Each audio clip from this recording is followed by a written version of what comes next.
Okay. Well, in the 1980s, my parents moved here from Canada to be missionaries.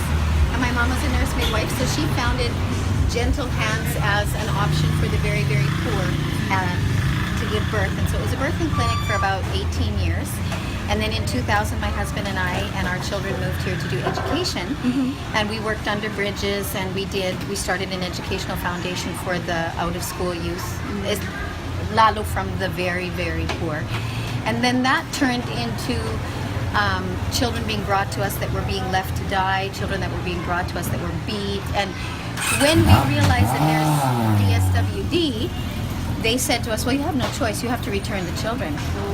And I was just shocked, and I said, there must be a way. And they said, you can be a foundation if you get licensed and you do this. So immediately You did that. I shut the founder. birthing clinic and made all the things so we could be licensed. So we had karapatan to say that no, the children shouldn't be returned. This is dangerous. Yes. And so what we started with 5 children, and we're at 118 or something. This is really our rescue center, and I'm very excited to fill that place. I mean, most of our kids only stay in our care 2 years, but in that 2 years they undergo really deep trauma counseling.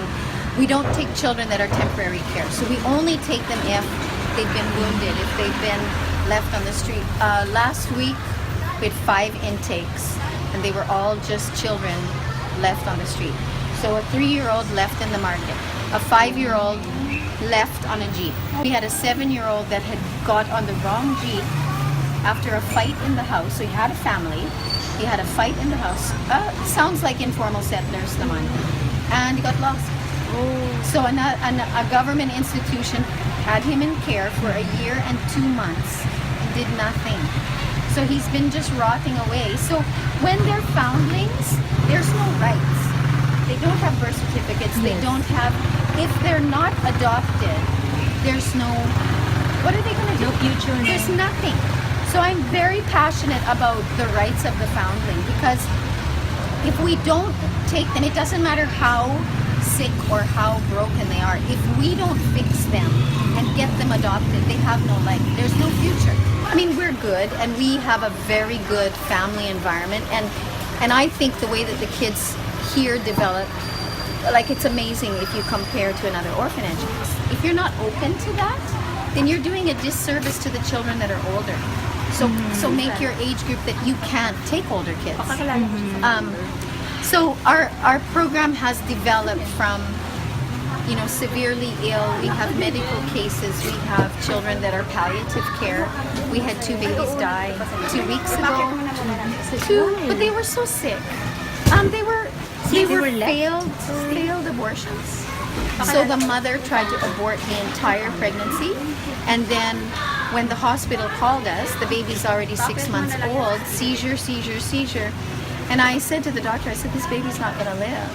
And she said, we know. And I said, okay, I'll take her. Rather than her die in the hospital in a bed all by herself, we have trained caregivers that will hold them until they die. No, Jesus loves them. They know from the time they're 3 years old. They know that, mabait si Jesus. And they grow up to know God. Yes. And they grow up to know that it doesn't matter what I went through. It doesn't matter where I came from. God has a plan for my life. So our main thrust really is for sharing the gospel.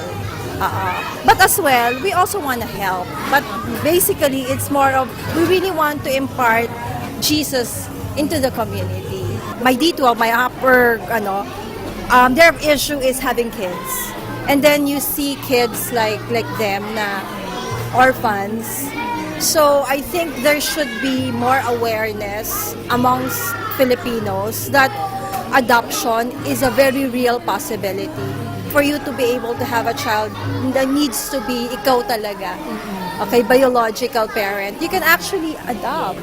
So I'm actually thinking right now. But then again, now there's a burden in me that is like, na kailangan kong tumulong to create an awareness na for those that I know personally, they can actually go through this instead of trying.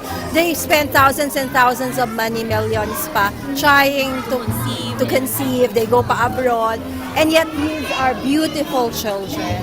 But some are just, talagang no more parents lang. But most are really from very tragic past. So, again, we do this first and foremost for evangelization. We just really want to introduce the Lord to them. Most of the parents also want to introduce their kids to another kind of life. Maski paano medyo sheltered kasi, so that they can also see that life is more, there's more to life than what they are used to. And that this is the reality.